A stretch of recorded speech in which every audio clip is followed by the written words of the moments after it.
अब बात करेंगे आपातकाल चैप्टर की, क्योंकि एनसीईआरटी में आपातकाल चैप्टर को लेकर सियासी बवाल मचा हुआ है, जहां पर कांग्रेस इसका विरोध कर रही है लगातार और कह रही है कि शैक्षणिक संस्थान में इस तरह की राजनीति नहीं होनी चाहिए।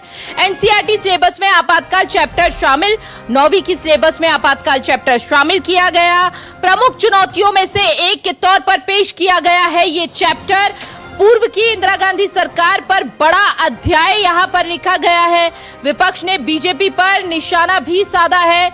इस पूरे विषय को लेकर 1975 से लेकर 1977 तक बीजेपी ने इसे काला समय बताया है और इसीलिए यहां पर एनसीईआरटी बुक में भी इस बात का जिक्र किया गया है, जिसका विरोध कांग्रेस करती हुई नजर आ रही है। तो ये बड़ी जानकारी इस वक्त आपको दे रहे हैं, जहां पर एनसीईआरटी सिलेबस में आपातकाल चैप्टर शामिल, 9वीं की सिलेबस में आपातकाल चैप्टर शामिल होने को लेकर सियासी घमासान मचा हुआ है।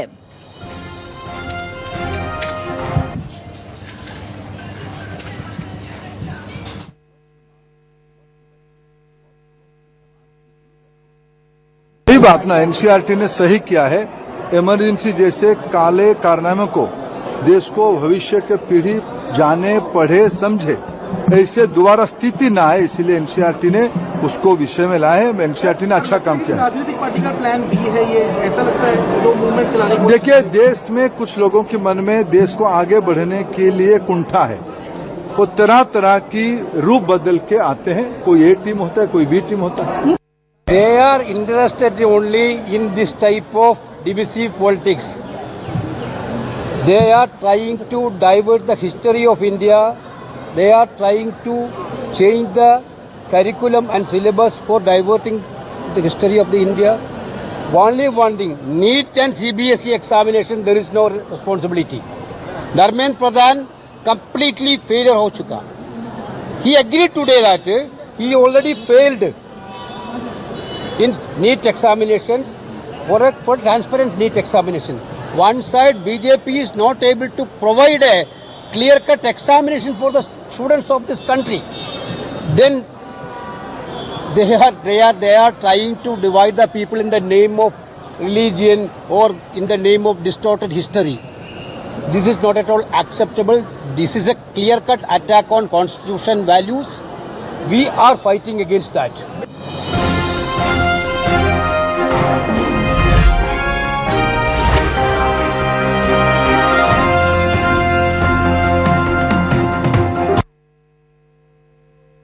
ये ध्यान बढ़ाने वाली बातें नहीं करें। सिलेबस में वो पढ़ाओ, साइंस पढ़िए, इससे लोग आगे जा सके। हिंदुस्तान, दुनिया चांद और मंगल पे जा रही है। ये फिजूल की बातें करके ध्यान बढ़ाने की कोशिश न करें। आपातकाल तो अब चल रहा है। सुप्रीम कोर्ट सुनने को तैयार नहीं, हाई कोर्ट सुनने को तैयार नहीं, चुनाव आयोग सुनने को तैयार नहीं, सरकार सुनने को तैयार नहीं, मीडिया की बात बताने नहीं देते हो। और ये मान के चलिए जिस दिन फेयर इलेक्शन हो जाएगा, इनकी ईवीएम सेटिंग नहीं हो पाएगी तो थंबिंग मेजॉरिटी कांग्रेस की और विपक्ष की आएगी। सवाल इस बात का है कि आपातकाल की जो प्रक्रिया थी वो अवैधानिक थी।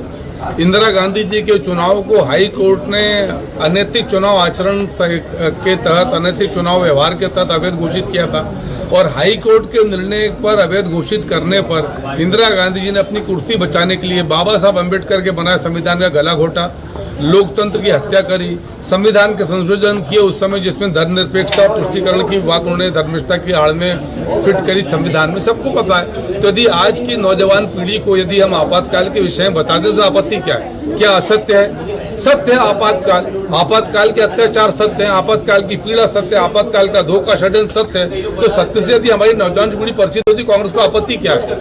यदि कांग्रेस को लगता है कि इंदिरा गांधी को उसके बाद जय मिली थी तो पराजय भी मिली इंदिरा गांधी को उसके बाद। और ज्यादा जानकारी के लिए इस विषय पर हमारे सहयोगी शकील हमारे साथ जुड़ चुके हैं। सबसे पहले तो शकील, देखिए सियासी घमासान मचा हुआ है इमरजेंसी चैप्टर को लेकर। क्या ये शैक्षणिक फैसला या फिर राजनीतिक फैसला, क्या समझे इसे?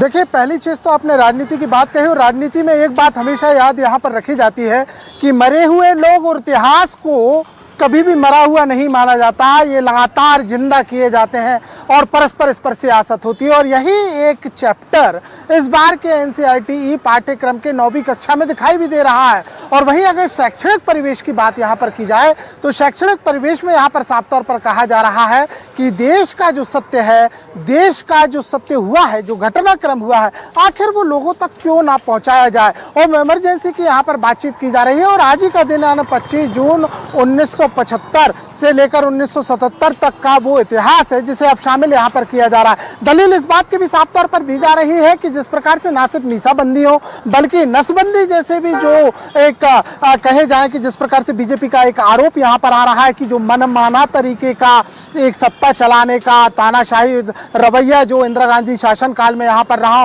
उसे अब रूबरू कराने की जरूरत है। और कांग्रेस इस पर आपत्ति भी ले रही है कि आखिर ऐसा क्यों। लेकिन इन दोनों प्रश्नों का जवाब और अच्छा मिलेगा जब हम लोगों से यहाँ पर बातचीत करेंगे और कुछ लोगों तक हम यहाँ पर पहुंचेंगे, उनसे जानेंगे कि आखिर क्या वो इस विषय में सोचते हैं। एक व्यक्ति हमारे साथ में यहाँ पर है, मैं मार्केट में खड़ा हुआ हूँ। साहब, एनसीईआरटी में आपातकाल का जो पाठ्यक्रम है वो 9वीं क्लास में शामिल किया जा रहा है। इतने सालों के बाद क्या लगता है आपको कि उस समय का पाठ्यक्रम अब पढ़ाया जाना सही है और जो भविष्य में जो आप हुआ इतिहास में वो कहीं ना कहीं जरूरी है बच्चों तक पहुंचना?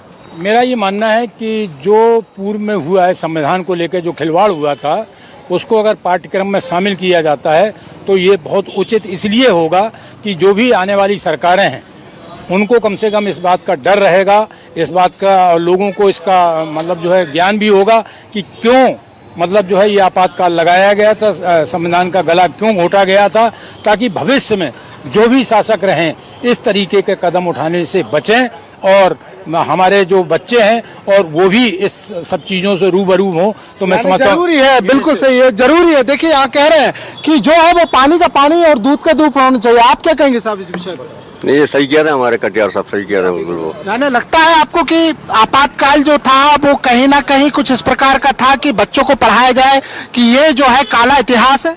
बिल्कुल बिल्कुल जरूरी है, जरूरी है। देखिए और भी कई लोग हैं, चलेंगे कुछ और लोगों से भी जानने की कोशिश यहाँ पर करेंगे, उनसे समझेंगे कि आखिर वो कैसे यहाँ पर सोचते। देखिए तिलक यहाँ पर लगाए हुए हैं।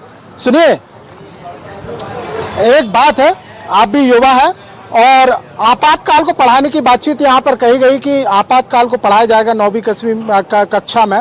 कितना सही मानते हैं आपकी जो रहा है इतिहास वो अब बच्चों तक पहुँचने की बात की जा रही है? किस टाइप में ये बताइए? 9th क्लास के जो बच्चे हैं उसमें एनसीईआरटी के पाठ्यक्रम में पढ़ाने की बात है। हाँ, उन्हें पढ़ाया जाएगा।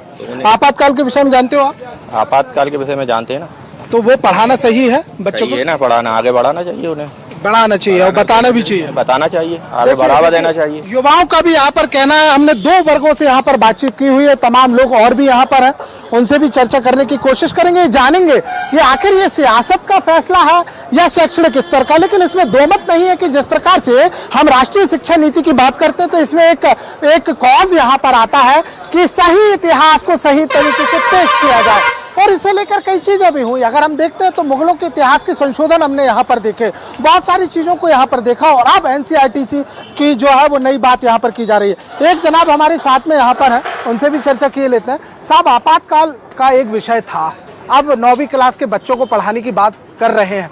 लगता है कि ये सर राजनीतिक फैसला है, सियासतदारों का फैसला है, सही फैसला है या गलत? किस तरीके से देखते हैं आपातकाल की? नहीं सर, इस बिल्कुल नहीं बोलेंगे। ठीक है, शिकिल आप बने रहिए हमारे साथ। इस विषय पर चर्चा करने के लिए खास मेहमानों का पैनल जुड़ चुका है। सबसे पहले उनसे तारुफ करवा देते हैं। हमारे साथ बीजेपी का पक्ष रखने के लिए अजय सिंह यादव जी जुड़ चुके हैं और कांग्रेस से जितेंद्र मिश्रा जी, कांग्रेस प्रवक्ता, हमारे साथ जुड़े हैं। दोनों मेहमानों का बहुत बहुत स्वागत है। और पहला सवाल जो है मैं अजय जी आपसे ही जानना चाहूंगी कि वाकई ये इतिहास पढ़ाना है या कांग्रेस की आलोचना करना है, क्योंकि कांग्रेस तो बार बार यही सवाल खड़े कर रही है।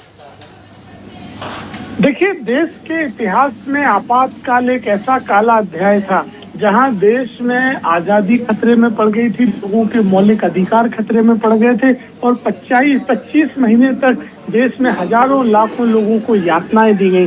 तो देश की अगली पीढ़ी को इस इतिहास को जानना आवश्यक है, इसलिए इसको इतिहास की पुस्तकों में जोड़ा जाना स्वागत योग्य कदम है। कांग्रेस पार्टी इस निर्णय का विरोध कर रही है।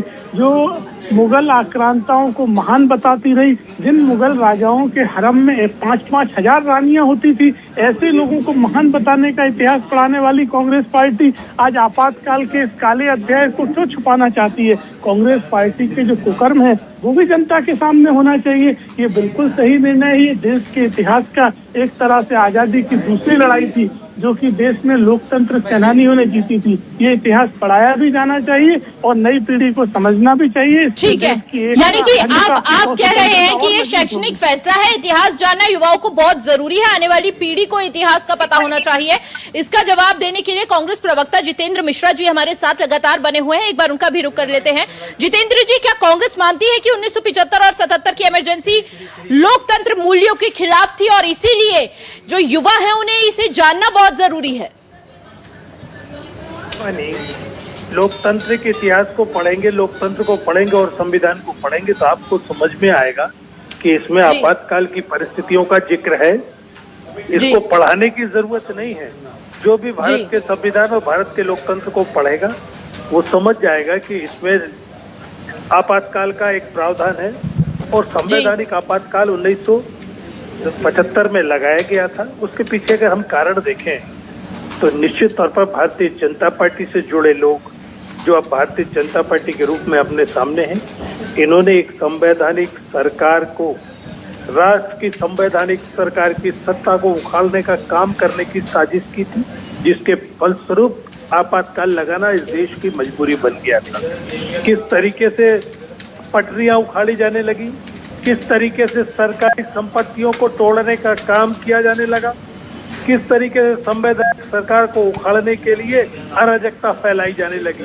और जब इस देश में इस तरह की परिस्थिति बनेगी तो निश्चित तौर पर आपातकाल आएगा। सवाल इस बात का है जो आपातकाल को काला दिन बता रहे हैं, जो आपातकाल को लेकर के कांग्रेस की बुराई कर रहे हैं, वो इसकी आपातकाल की पेंशन लेने के लिए बहुत जल्दी आगे आते हैं। वो लोग जिन्होंने जेब कतरे के रूप में कहीं ना कहीं अपना आपातकाल में सजा पाई, वो भी आज देश के आपातकाल के सेनानी बन के खड़े हैं। जरा एक बार रिकॉर्ड तो उठा के देखिए, जो लोग पेंशन ले रहे हैं, इतनी पेंशन तो देश की आजादी में लड़ाई लड़ने वाले स्वतंत्रता संग्राम सेनानियों ने नहीं ली, जितनी ये आपातकाल के नाम पे भारतीय जनता पार्टी के लोग ले रहे हैं। ये देखना पड़ेगा। अजय जी से जानते हैं इसका जवाब।